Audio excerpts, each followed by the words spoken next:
मैं शेषनाथ। स्वागत है आप सभी का खबर समय की खास पेशकश समय विशेष में। समय विशेष में बात होगी काली पूजा की, दीपावली की। बात होगी हाईकोर्ट के उस ऑर्डर की जिसमें साफ तौर पे स्पष्ट तौर पे ये कहा गया है कि पटाखों की बिक्री पर रोक रहेगी। साथ ही साथ पटाखे फोड़ने भी नहीं, मतलब पटाखों को फोड़ने को लेकर के भी मनाही है। यह ऑर्डर ऑलरेडी हाईकोर्ट से निकाला जा चुका है और सर्कुलेट भी किया जा चुका है। ऐसे में अलग अलग जगहों पे, अलग अलग जिले में इसको लेकर प्रशासनिक स्तर पे बैठकें भी जारी है। इसी क्रम में आज जलपाईगुड़ी में भी आला अधिकारियों की बैठक हुई। कुछ दिन पहले सिलीगुड़ी में भी हुई थी, सेवक के मारवाड़ी पैलेस में। आज जलपाईगुड़ी में बैठक हुई और पुलिस के आला अधिकारियों के निरीक्षण के बाद उनके नेतृत्व में पूजा कमेटियों को भी बुलाया गया था। जो अलग अलग काली पूजा कमेटियां हैं उनके रिप्रेजेंटेटिव भी बैठक में शामिल थे।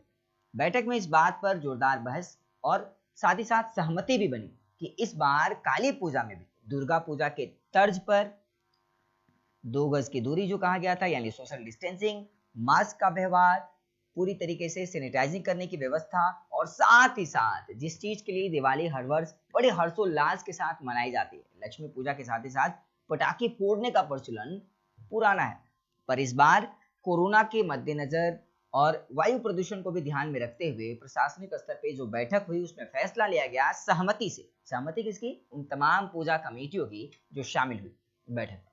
ये सहमति बनी कि इस बार पटाखों की बिक्री पर तो रोक है ही, साथ ही साथ हम तमाम उन मानकों को मानेंगे जिसके तहत काली पूजा करने की अनुमति मिली हुई है। इसी के साथ आपको बता दें कि पुलिसिया अभियान भी तेज है। फिलहाल अभी ये देखिए कि बैठक के बाद निकले पूजा कमेटी के एक सदस्य ने क्या कहा, फिर हम आगे बात करते हैं। देखिए। आज के जलपाईगुड़ी सदर कोतवाली थानार अधीन যতগুলি পুজো হয় সেই পুজোকে কমিটিগুলিকে নিয়ে মিটিং হলো এবং সেখানে সরকারি যে নির্দেশাবলী আছে যে বর্তমান করোনা পরিস্থিতিজনিত কারণে যেভাবে দুর্গাপুজোর সময় গাইডলাইন মেনে করা হয়েছিল এবারেও সেভাবে করতে হবে এবং হাইকোর্টের যে নির্দেশ আছে সেটাকে মেনে যাতে সবাই পুজো করে তার জন্য এখানে আহ্বান জানানো হলো এবং প্রত্যেকটা পুজো কমিটি সেটাকে মেনেই করবেন এবং অনলাইনে যেভাবে দুর্গাপুজোর সময় হয়েছিল মানে পারমিশনের ব্যাপারটা এবারও সেভাবে করতে হবে। আপনার নাম আর পরিচয়? আমার নাম রতন কুমার বিশ্বাস, শরীর সংঘ নিবেদিতা সরণি। আপনার নাম আর পরিচয়?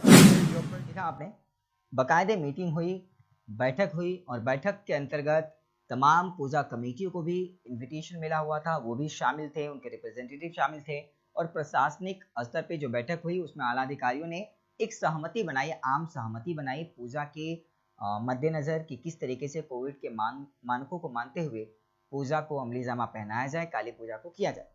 पर एक और बात अहम हो जाती है, चूंकि हाईकोर्ट ने ऑर्डर दिया है कि पटाखों की बिक्री नहीं होनी चाहिए, पटाखों की बिक्री पर मनाही है, पर इसके बावजूद गाहे बगाहे, चुपके से, चोरी से सिलीगुड़ी के भी कई स्थानों पर पटाखों की बिक्री चल रही है।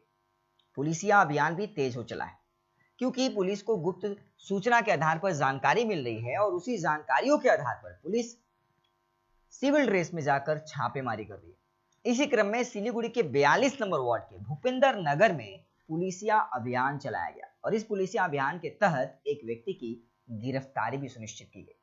उसके वहां से पुलिसिया सूत्रों के अनुसार जो हमारे पास जानकारी आ रही है वो ये है कि लगभग 60 से 70 हजार के पटाखे जब्त किए गए सिलीगुड़ी के भूपेंद्र नगर यानी 42 नंबर वार्ड से। तो ये थी खबर समय विशेष में।